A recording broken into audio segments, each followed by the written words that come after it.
आधुनिक भारत देश को मिली नई संसद। दीवारों और गलियारों में अखंड भारत की झलक, समुद्र मंथन जैसी कलाकृतियां और देश के महानायकों और सांस्कृतिक विविधता को दर्शाती संसद भवन की नई इमारत आधुनिक भारत के साथ विरासत का सुंदर समागम है। भारत के प्रधानमंत्री द्वारा 28 मई 2023 को भव्य धार्मिक अनुष्ठान के साथ नया संसद भवन देश को सौंपा गया। इस नए संसद भवन में विरासत भी है, वास्तु भी, कला भी है, कौशल भी, संस्कृति भी है और संविधान के स्वर भी। आइए जानें यह क्यों विशेष है। भूकंप सुरक्षित। हजारों मजदूरों की कठोर मेहनत से 2.5 साल से भी कम समय में बनकर तैयार भूकंपीय क्षेत्र 5 को ध्यान में रखकर बनाई गई भूकंप रोधी इमारत। त्रिकोणीय आकार। यह आकार में त्रिकोणीय है क्योंकि यह त्रिकोणीय भूखंड पर बना है।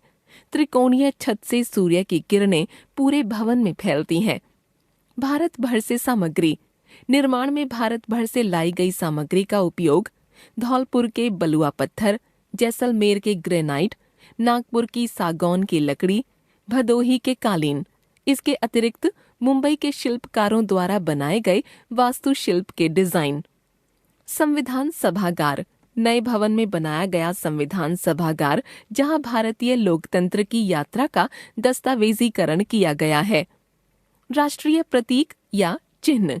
लोकसभा कक्ष के आंतरिक हिस्से की नक्काशी राष्ट्रीय पक्षी मोर पर आधारित और राज्यसभा का आंतरिक हिस्सा राष्ट्रीय पुष्प कमल पर आधारित।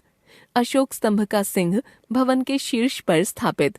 प्रवेश द्वार पर अशोक चक्र और सत्यमेव जयते शब्द पत्थरों पर अंकित।